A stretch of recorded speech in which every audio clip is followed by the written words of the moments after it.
pembelajaran kita hari ini, yaitu terkait dengan mata pelajaran konstruksi, utilitas, dan gedung.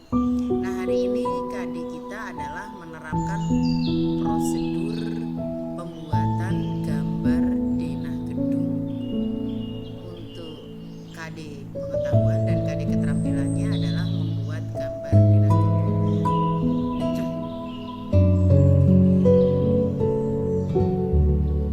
Tujuan pembelajaran kita pada pertemuan kali ini adalah diharapkan Anda semua mampu menggambar denah lantai bangunan, baik lantai dasar maupun lantai lainnya. Kemudian tujuan khususnya adalah Anda semua mampu melakukan persiapan pekerjaan membuat gambar denah, menggambar denah, dan membereskan gambar denah. Berikutnya, sikap yang diperlukan dalam melakukan persiapan pekerjaan membuat gambar denah.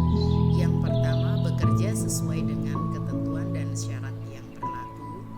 Yang kedua, mampu bekerja sesuai dengan ketentuan dan syarat yang berlaku. Yang ketiga, bekerja sesuai prosedur penggunaan alat dan perlengkapan gambar, serta cermat dan teliti dalam mengenali landscape atau skema sebagai acuan sebelum pembuatan. Kemudian, melakukan persiapan pekerjaan membuat gambar denah. Keterampilan yang diperlukan dalam melakukan persiapan pekerjaan membuat gambar denah: 1. Menggunakan dan merawat peralatan dan perlengkapan gambar, membuat skala, ukuran, kertas, dan format gambar. Yang ketiga, menggambar komponen dan simbol-simbol konstruksi yang termasuk dalam gambar denah. Yang keempat, mengolah konfigurasi standar landscape, istilah, simbol, dan elemen landscape dalam menggambar tapak bangunan. Yang kelima, membuat sistem catatan, simbol referensi gambar, dan jenis-jenis legenda pada denah, serta memanfaatkan gambar skematik atau gambar acuan sebelumnya. Berikutnya adalah pengetahuan yang diperlukan dalam membuat gambar denah. Yang pertama adalah batas area gambar efektif dengan mempertimbangkan keberadaan kop dan garis tepi. Yang pertama ya, yang A adalah batas area penggambaran. Nah, seperti ini, bila kita menggunakan kertas gambar sebagai printout, ada bentuk landscape dan ada bentuk portrait. Pada bentuk landscape maupun portrait ada batas tepi dari kertas dan batas tepi dari garis. Jadi batas tepi garis dan batas tepi kertas A, B, C, dan D berukuran. Untuk A adalah minimal 2 cm atau 20 mm. Sedangkan untuk batas baris pada posisi kertas B, C, dan D adalah 1 cm atau 10 mm. Kemudian orientasi gambar denah pada kertas. Orientasi gambar denah pada kertas sama ya untuk portrait dan bentuk landscape. Jadi kalau untuk portrait, denah berada di bawah baru tampak di atas. Sedangkan untuk posisi bentuk landscape, denah berada pada sebelah kiri di bagian bawah dan tampak baru di sebelah atas dari denah. Berikutnya, pengertian denah. Denah adalah gambar tampak atas dari suatu bangunan yang terpotong secara horizontal dengan berjarak 1 meter dari ketinggian 00, di mana pada bagian atas bangunan tersebut dihilangkan. Berikutnya, denah ya. Denah berasal dari kata Latin atau planum yang berarti dasar. Lebih jauh diartikan sebagai lantai atau tempat di mana kita berpijak. Gambar denah sebetulnya adalah gambar potongan suatu bangunan dalam bidang datar dengan ketinggian antara 80 sampai dengan 100 cm di atas lantai normal atau lantai yang mempunyai ketinggian dari titik duga 00. Berikutnya, fungsi denah bangunan gedung.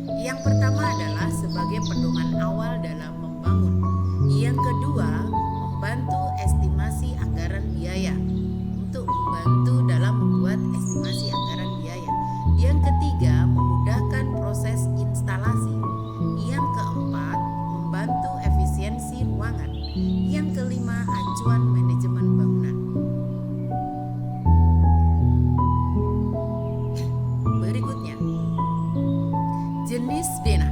Jenis denah ada dua. Yang pertama adalah denah arsitektural. Denah arsitektural adalah denah yang menunjukkan penataan atau tata letak furniture, mebeler, dan tata ruang interiornya. Contoh denah arsitektural.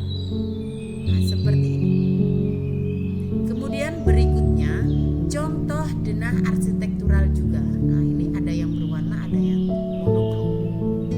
Kemudian B, kita akan lihat yang B. Sebelum masuk B, kita akan lihat dulu hal yang harus diperhatikan pada saat menggambar denah arsitektural.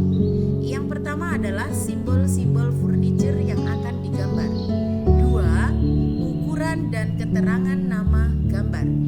3. Simbol dinding arsitektural. 4. Luas bangunan dan luas ruangan. 5. Skala gambar. 6. Proporsi gambar terhadap kertas. 7. Simbol-simbol arsitektur atau seperti kendaraan, pohon, dan lain-lain. Serta yang terakhir adalah rendering atau warna bayangan.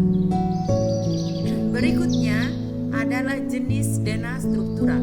Jenis denah struktural adalah denah yang tidak menunjukkan penataan tata atau tata letak furniture atau mebeler dan tata ruang interiornya. Contohnya seperti ini. Berikutnya, hal-hal yang harus diperhatikan sebelum pembuatan denah. 1. Kebutuhan ruang. 2. Menyesuaikan gaya hidup dan tema. 3. Luas lahan. 4. Kondisi geografis. 5. Memperkirakan budget atau biaya. Berikutnya, merencanakan dan menggambar denah bangunan. 1. Merencanakan denah. Pada saat merencanakan dan menggambar denah bangunan, hal-hal yang perlu dipertimbangkan adalah fungsi ruang, susunan ruang, sirkulasi, letak pintu dan bukaan, isi ruang, serta fungsi utilitas seperti kloset, bak, mandi, sink, dan lain-lain. Berikutnya adalah yang harus diperhatikan pada saat menggambar denah struktural, yaitu 1. Porsi gambar terhadap kertas. Nah, ini. Jadi batas kanan, batas kiri, bawah, dan atas. Kemudian berikutnya masih dengan yang harus diperhatikan dalam gambar denah struktural, yaitu yang kedua adalah luas bangunan dan luas ruangan, seperti yang saya berikan ini. Kemudian notasi atau simbol dinding struktural. Kemudian ukuran dan keterangan nama pada gambar, seperti nama ruang tamu, ruang tidur, denah, dan lain sebagainya. Kemudian ukuran pun juga harus ada. Setelah ada ukuran dan nama, juga harus ada modul atau grid ruangan, di mana modul atau grid ruangan berfungsi untuk menunjukkan letak daripada kolom. Dan yang berikutnya adalah skala gambar. Berikutnya adalah notasi umum dan kelengkapan gambar denah. Tabel notasi umum pada gambar denah.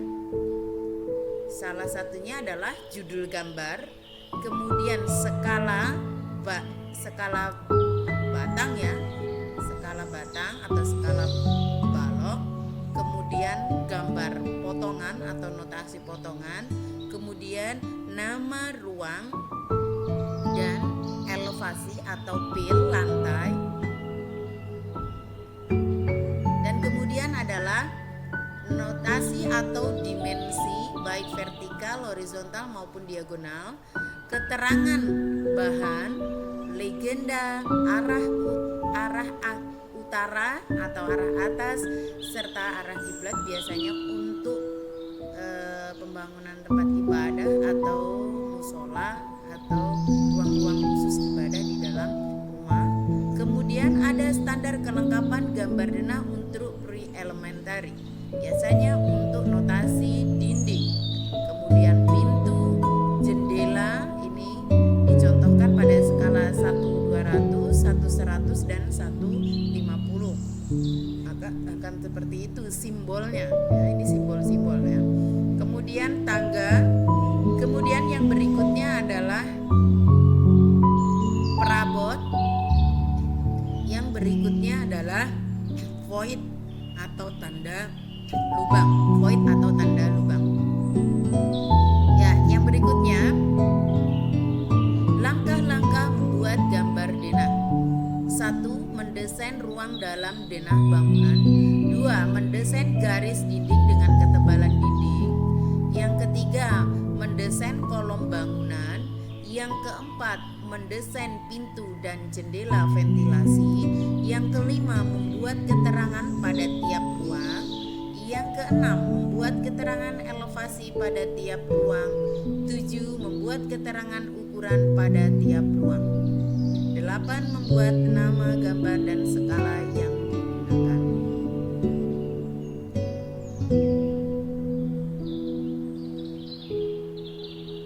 Ya, demikianlah tadi materi yang bisa saya sampaikan. Terima kasih atas bergabungnya kelas kita hari ini, dan sampai di sini untuk pertemuan kita kali ini. Bila ada pertanyaan, silakan